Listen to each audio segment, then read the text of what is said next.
We welcome our Nigerian viewers and viewers around the world. This is Business Week, where we offer unique insights into the economies around the continent, as well as zero in on the biggest news stories in the world of business. I am Kelly Egiga, and I'm reaching you from Lagos, Nigeria's commercial capital.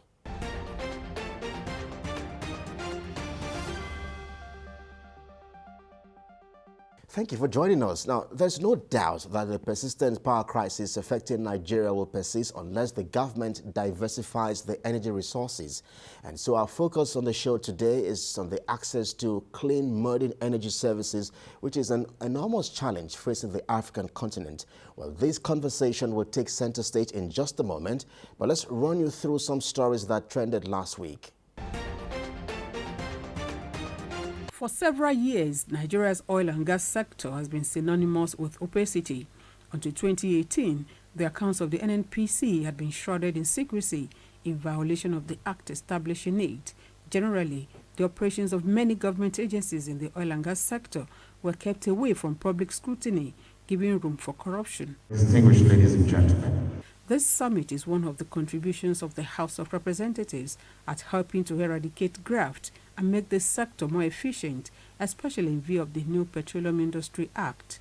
It will provide us a platform where the major operators can outline the ways in which this new legislation has provided an opportunity that will promote transparency and accountability in their operation.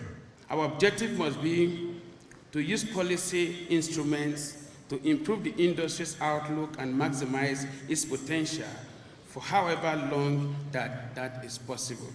As patriots, we owe ourselves the duty to provide solutions that will help to present and the future generations. What we have done here today will ensure a transparent future Nigeria.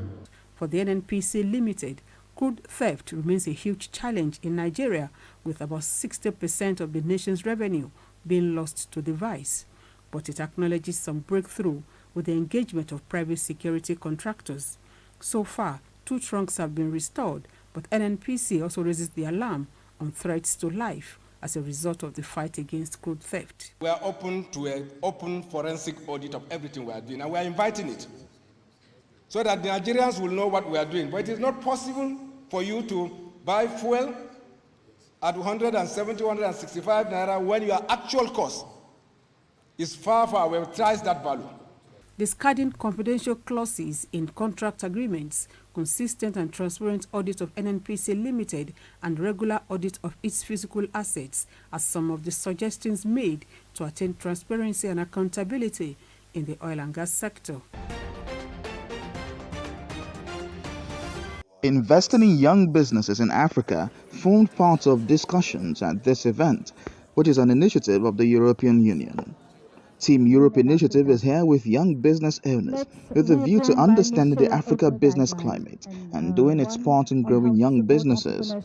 In attendance were the Honorable Minister of Youth and Sports Development, Sunday Dare, as well as members of the European Commission. The technology ecosystem was the focus of this conference, as speakers believe this is now the new oil, which is fast emerging. just last month, we saw a report of how much was spent we saw the report that came from the payment platforms, transactions. Over 3 trillion naira in transactions in this country. And you know what that figure means? That means there's some kind of sector that is generating income, people are working, people have disposable income.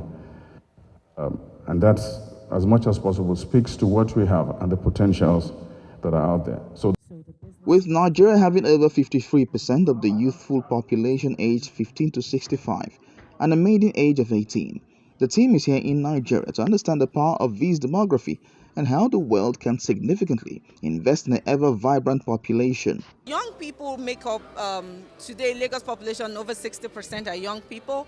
We're graduating numbers that the job market cannot absorb. So we have to be very deliberate in providing these entrepreneurship opportunities for these young people. If you want to develop your business and to make it grow, of course, you need to have the finance.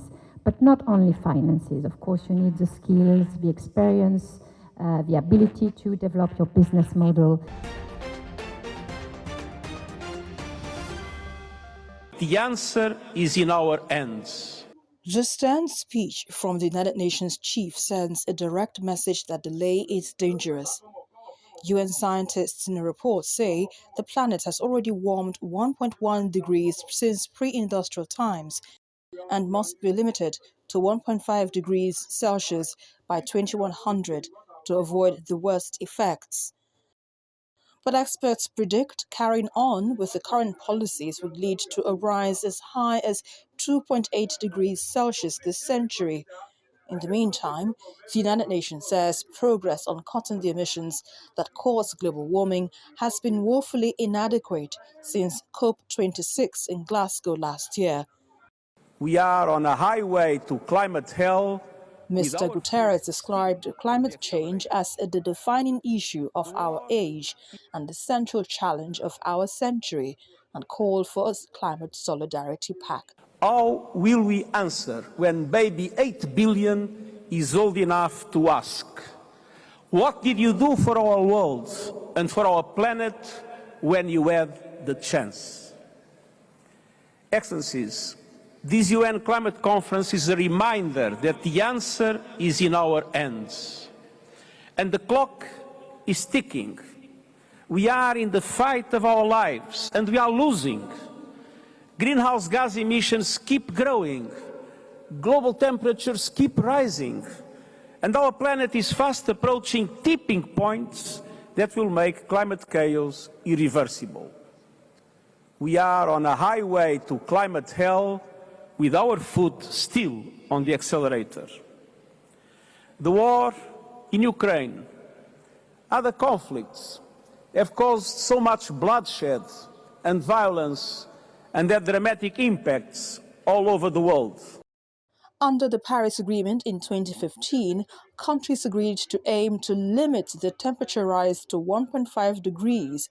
But according to a recent UN assessment, there is no credible pathway in place to stay within that target.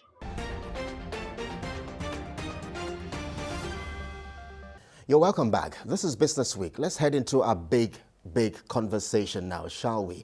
Now, access to clean, modern energy services is an enormous challenge facing the continent here in Africa because energy is fundamental for socio-economic development and poverty eradication. And today, for instance, 60 to 70% of the Nigerian population does not have access to electricity.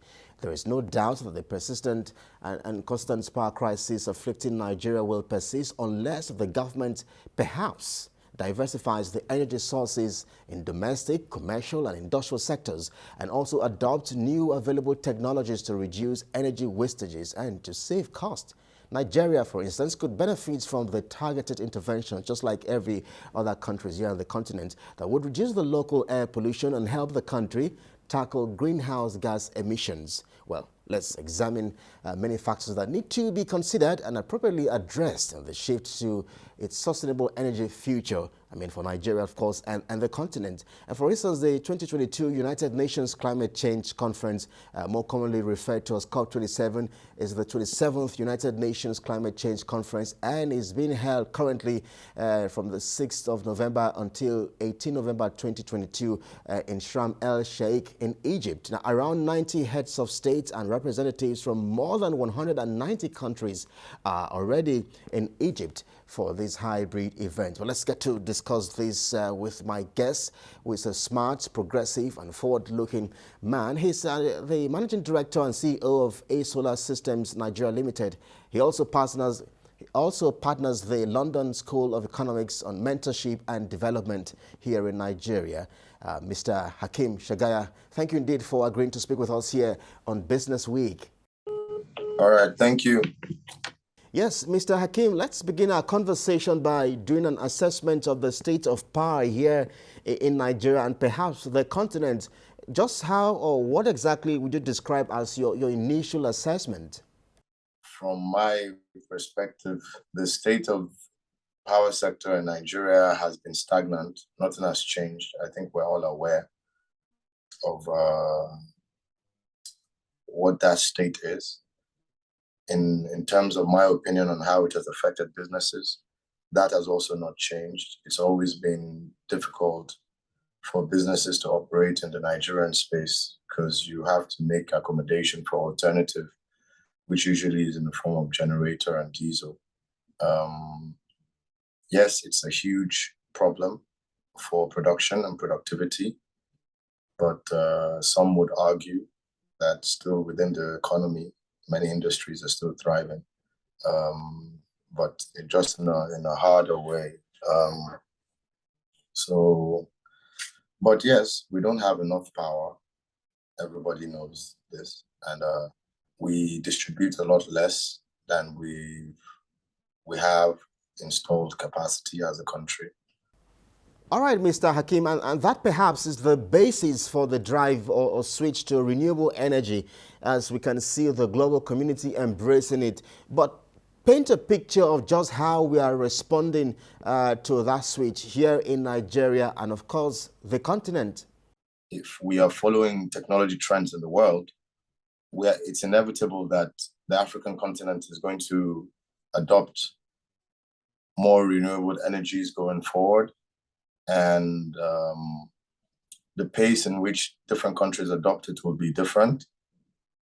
I think now there's an opportunity for leapfrogging with technology to drastically increase the amount of energy being pumped into the system across the continent.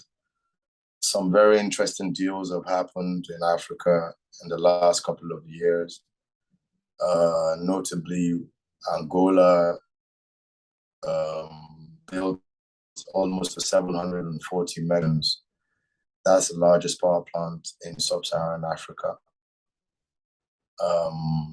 You had also, I think, a couple of weeks ago, Senegal is just commissioned some wind farms, I think about 60 or 70 megawatts. Even in Nigeria, there's a lot of interesting projects going on. For me, as a younger investor in the energy sector, I see the energy sector today like maybe certain people will have seen telecoms in the early 2000s. The reality is today, it costs you cheaper to generate 1 megawatt of solar than it would to generate 1 megawatt of gas, just by sheer investment and the fact that you need to buy fuel, you need to buy gas every day, you need to think about how to pipe the gas and how to store the gas. So the question is not whether Africa will adopt renewables, it's more about, what governments will facilitate a more rapid adoption of renewable energy. But it's here to stay, it's the future. Energy storage, energy generation via the sun, energy generation via the wind. The technologies are now very well developed, and that is the future. That's where we're going. I'm sure in Lagos, if you notice, more buildings have solar panels on the roof, more banks going green in a lot of their branches. You've got ATM machines going green, you've got schools going green, hospitals, individual houses. So people have already caught on to the technology. All right, fascinating insights. But allow me to take you up on Nigeria's energy transition plan for a moment. I have read some part of that plan, and I must say it's a fantastic document on paper. But where exactly are we in terms of implementation? The government is always making efforts. The energy transition plan, like you said, I think is one of the most advanced, well thought out energy plans in any African country. And I think I've had access to some of those different countries' policy documents. But you asked a critical question that where exactly are we? I think in the last couple of years, Nigeria has made strides in trying to encourage more renewable energy in the mix. Take, for example, you got the 7 universities Solar Power Niger project that was energizing educations, a rural electrification agency where you had at least 2 megawatts in each across 7 universities. You have projects like, let's say, Sabongari Market that was on 2.5, 2.8 megawatts of solar installation. You have some industrial solar installations, and I understand that there's a second phase of the Energizing Educations project. In addition, like company like our company, we focused on rural electrification as a strategic plan for us, because there's over 40 million Nigerian households that have never been connected to electricity. So, we're busy talking about the people in towns and cities that have, that are underserved. What about the people that have never been connected? And I think the government has the right policy in place for our sector. One, in terms of the fiscal policy around taxes, have been very beneficial for importers of solar panels and solar home systems. You have issues of like NEP, which is like a World Bank reward-based grant, almost like a carbon credit for people that make connections in rural areas to encourage more connections. You have the mini grid plans that are coming out of the Rural Electrification Agency. You have in the energy transition plan, these are the strategies that the Nigerian government have said this is the way forward. All right, so Mr. Hakeem, I mean, as a gas producing nation, I mean, we are one of the top largest producers of gas, not just in the continent, in the world. But would you subscribe to a sole transition to solar or renewable energy? I think certainly it will be criminal for Nigeria, a gas nation, to transition solely to solar. I think that gas and solar can be the backbone of Nigeria's energy future. But solar on its own cannot do the job, but it can do a significant amount of the job. Why? Specifically in the peri-urban and rural areas, where it actually is cheaper today for you to put, let's say, for example, if you take the size of a football field, you probably fit 2 megawatts of solar over there. And if you pick a small village town in Nigeria, today that is the better strategy to put power in that community. But when we now go to more industrial cities and our cities will grow, you would find that you will need that gas power to give an additional countries. I mean, they've gone through the dirty energy, and I know a lot of people are encouraging African countries to sort of like do a quick transition. Yes, and of course, you are also dedicated to providing the best and reasonably priced solar home systems and services in West Africa. But just why are you particular about rural areas? It's a two-part thing. First of all, in that area, you don't have a lot of competition. When you go in there, the people have never seen light. Small rewarding as a company. We figured if we can do it in the village, then by the time we do come to town, it will be easier. And this is not to say that we don't have projects in town. For example, we've been part of many big projects, like for example, we're invested in that company. It's a 2.8 megawatts.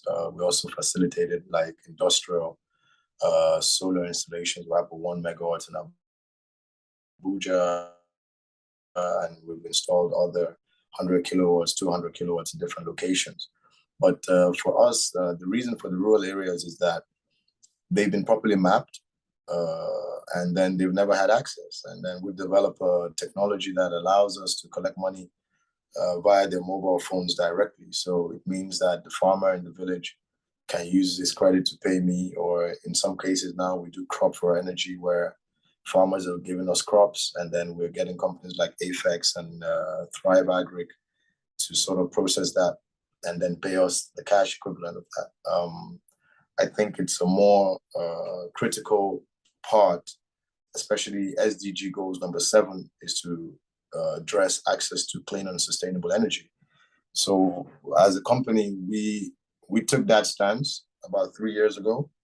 Right now, we have about 58,000 connections, like 58,000 homes. So that's roughly almost 500,000 Nigerians have been impacted by our connections in rural areas.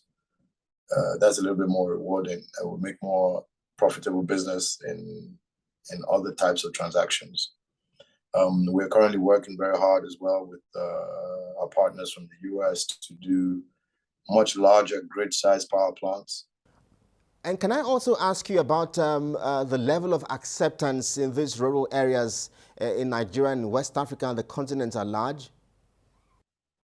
In the rural areas, acceptance is not really that much of a problem because there's no choice. I mean, if you look at our solar home systems package, the entry level, you get 4 light bulbs for 4 rooms, charging for about 5 phones, radio, torchlight. A step up from that, you get a fan and a television. So if you imagine that I go to a village today there, they never had light, there's no debate of acceptance. It will be more about affordability. But now, as the business is growing, you have other products that are going to come into the market, then you start talking about price. But in terms of in the rural areas, we don't really have too much of an acceptance issue. In the urban areas, people are used to generators, so you could have debates around, people being used to using generators, and which is very understandable because, as you know, technology is about choice. Some people diesel and don't mind the noise. Some people do mind the noise and don't want to burn diesel. So in urban areas, acceptance is a little bit more, should I say, more complicated than the rural areas. Rural areas, people are even fighting over the product. We need to perhaps wind down on our conversation, but considering the financial constraints and challenges and myriads of barriers we're experiencing as making that all-important switch in the continent here, what do you consider as the way out? You need better correlation between use case public sector needs for renewable energy and how government plans. So I give you a very simple example that I think could be easily rolled out in all states, like solar traffic lights, right? So across the country, there are traffic lights, and most times the traffic lights are not working very well, mainly because of power. A solar traffic light is a very simple technology that, in Abuja, for example, we've had solar traffic lights at junctions for 5-6 years, they're still working. So the natural thing to do would have been to make a policy to make all the traffic lights in the city solar. See, in doing that, you automatically increased the supply of a particular type of solar technology. The same thing is with solar streetlights. So in terms of limitation, what needs to happen is we need to understand more the energy consumption patterns of the different, both public and private sector institutions, like schools, for example. As far back as 2018, our company was involved in a project called Lagos Solar, for example. It was the connection of about 150 Lagos State's primary and secondary schools to solar mini-grids. And that they still exist today. So imagine a situation that it didn't stop in Lagos and then it went to Ogun, went to Oyo, went to Kwara. And then in such a scenario, you would see a natural growth of companies that specialize in this kind of field. I think, like I told you earlier, the Nigerian policy around renewables is progressive, but private sector, in terms of people that have access to finance, haven't really understood how to invest in renewables yet. That's why it's still slow. And if you go back in history, telecoms was a bit like that at the beginning. I mean, SIM cards were like really expensive at some point, and eventually they became free. When people were told to invest in telecoms, if you look at what people like Mo Ibrahim did in Celtel, when he was telling people that he's going to build base stations in the middle of nowhere and run them with generators, people thought it was crazy. But now that's all history. I think in the next 4 or 5 years, we will see significant solar deployments all over the country. It's inevitable. And of course, it's a fine place to leave it. Managing Director and CEO, A Solar Systems Nigeria Limited, Mr. Hakeem Shagaya, thank you most kindly for your fascinating thoughts and perspective here on Business Week. All right, thank you. All right, bye. And of course, that does it for us here on the program on this edition. Thank you indeed for watching. I'll see you again next time. I am Kelly Egiga. Bye now.